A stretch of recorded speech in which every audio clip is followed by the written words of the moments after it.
নমস্কার, সনাতন ধর্মকথা চ্যানেলে আপনাদের সবাইকে স্বাগত।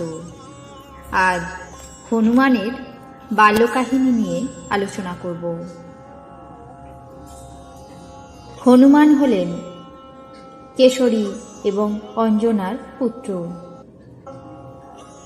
কথিত আছে যে হনুমান আসলে পবনদেবের পুত্র। অঞ্জনা পবনদেবের দ্বারা একটি সন্তান আশীর্বাদ হিসাবে পেয়েছিলেন, যিনি ছিলেন বিশাল শক্তির অধিকারী। এবং বলা হয় ভগবান হনুমান ছিলেন শিবের অবতার, যিনি ভগবান বিষ্ণুকে রাম অবতারে সীতা উদ্ধারের কাজে সাহায্য করার জন্য হনুমান অবতার হিসাবে মর্তে জন্মগ্রহণ করেন।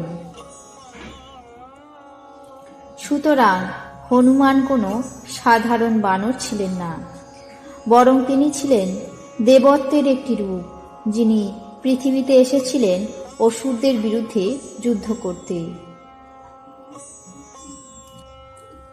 পৌরাণিক কাহিনী মতে হনুমান যখন শিশু ছিলেন তখন তিনি সূর্যকে একটি বিশাল ফল হিসাবে খেতে চেয়েছিলেন।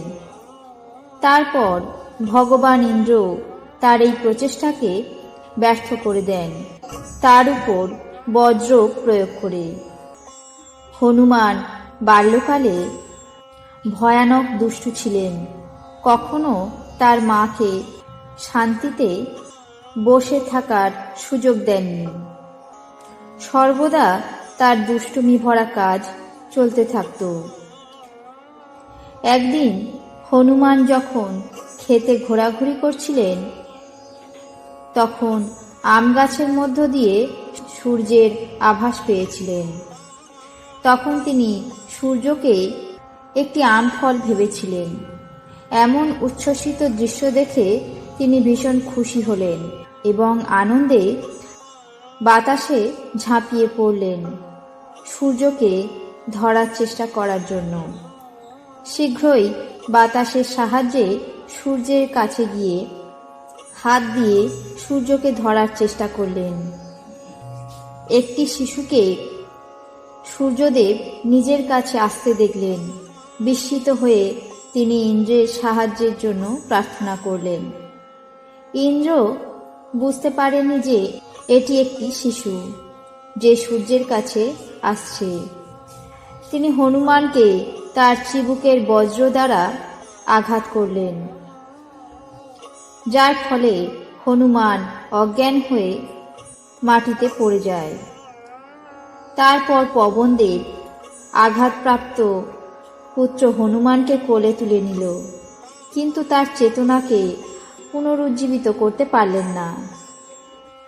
এতে ক্ষুব্ধ হয়ে পবনদেব তিন জগৎ থেকে সমস্ত বায়ু প্রত্যাহার করে পৃথিবীকে একটি শূন্য স্থানে পরিণত করেন।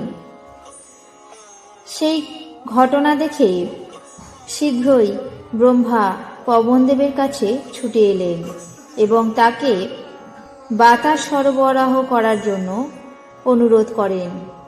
তারপর স্বয়ং ব্রহ্মা শিশু হনুমানকে তার চেতনা ফিরে পেতে সাহায্য করলেন এবং বিশেষ ক্ষমতা দিয়ে আশীর্বাদ করেন।